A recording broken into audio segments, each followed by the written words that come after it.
Before this accident, I was doing business to manage or cope with my children. I was married to a man who was already of age. I went out for a business trip. So I went out for a business trip with one of my sister-in-laws. So as I went to the market, after selling, I came back to the market as our area is a little bit cold. So she warmed some water and put it outside for me to bathe. And because of how the roads were so bad, as we went to the market, before I came back, it was already night, around 9 p.m. in the evening. So she boiled that water and gave me. It was dark. I did not go to the bathroom. I had to bathe only at the veranda near the door. So as I stooped, I was about pouring the water on my body. I had undressed. So I stooped on pouring the water on my body. I felt as looking behind. As I looked behind, I saw somebody coming towards me. It was dark. I could not make out the person. So as I looked and I wanted to say, who is this? I lifted my hands already to collect my loin to cover myself because I was naked. As I was asking, who are you? In pidgin, now who? So I heard on my face, as you can see my face, my hands, as I stretched my hands to pick my loin to cover, I thought it was somebody who was just passing by. They splashed acid on me. As you can see, my body, all this side was bent. The thing entered my nose, my eyes, my mouth. I even never knew that I would have a tongue. So from there, my sister-in-law shouted, my neighbors came, and my pastor who was just around there, they came and they picked me up to the hospital. They carried me again from that very hospital to another hospital, and that was it. In that hospital, I was there for about 6 months. Now, the problem now is I don't have good sight. I cannot even do anything.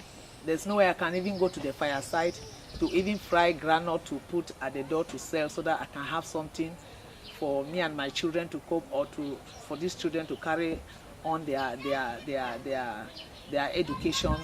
There is nothing I can do. They are most of them now are already by my side. Just we are there. At times, now that we are living like this, God bear me witness that we are even going out to even beg kerosene to put on a lamp in the night, because there is no way. My husband is retired, as I earlier said. Nothing. The government are not even giving him anything. So we are just there. At times we'll be the one to struggle to go to farm, even if he can even have small something for us to eat in the house with the children.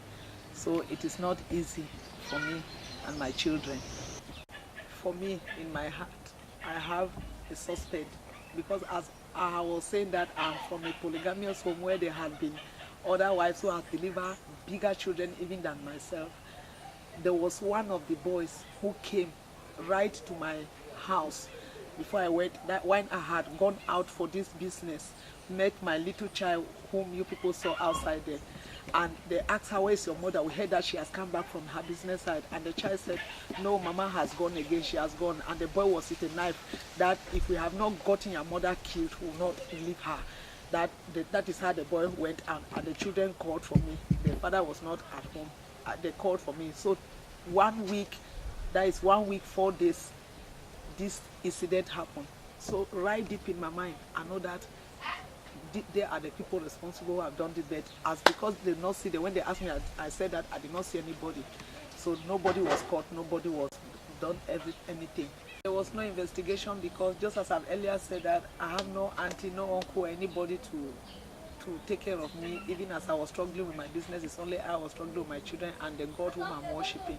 So as the thing happened with me like that, I was just being carried to the hospital. The next thing was that I invited all my 4 children to come and be there with me, so that nothing will harm them, because they would have been alone in the house.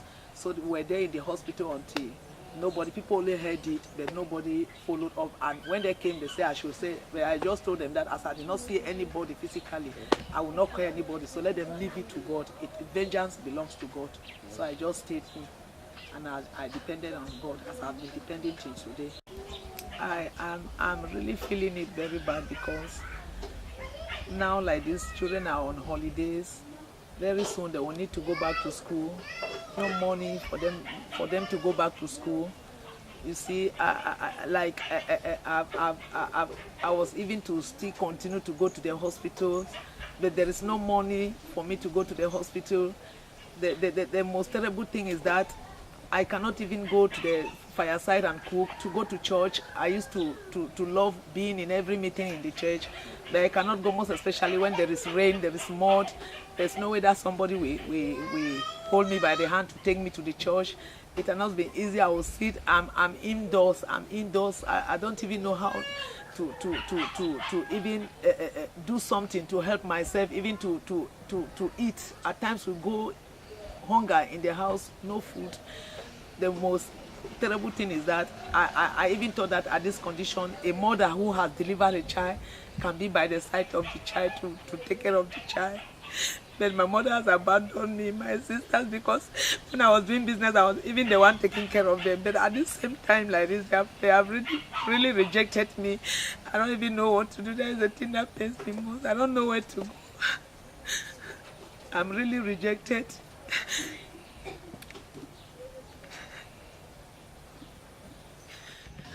I'm also in a polygamous home.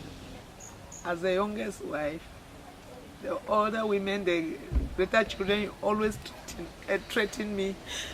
Before I go out for this journey, for this business like this, before this thing went and happened, one of the children came and looked for me with a knife in the house to pierce me.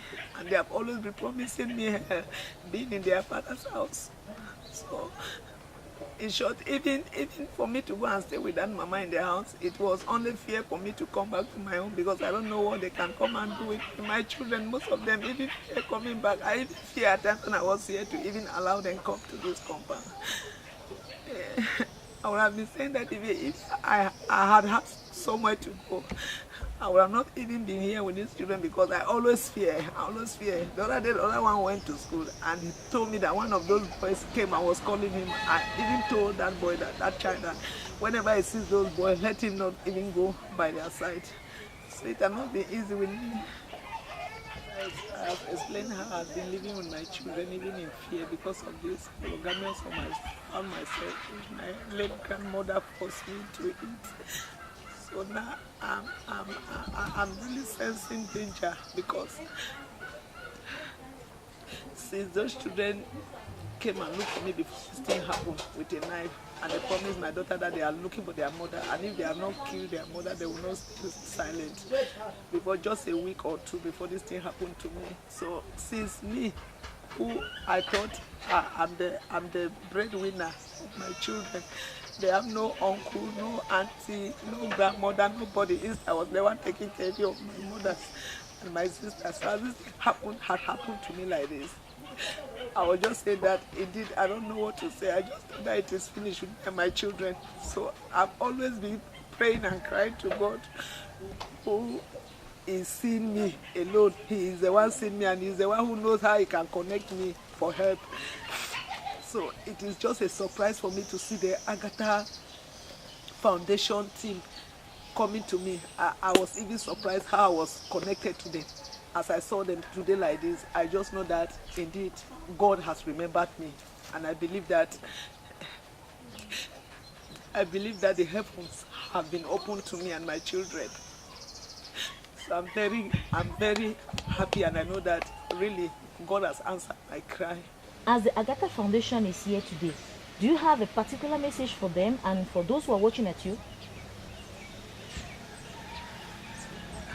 Really, just as I earlier said, that me seeing the Agatha Foundation to my home, I just concluded that the God I've been praying for, crying for, has heard my cry.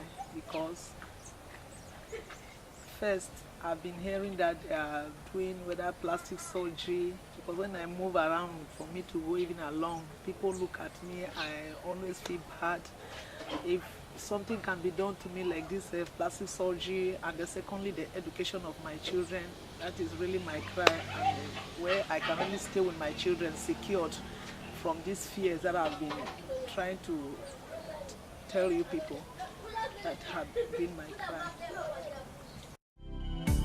Lokola anana tempelo na silo abelelaki oyo akelaye tolingami ya tango nyonso papa ye ushwa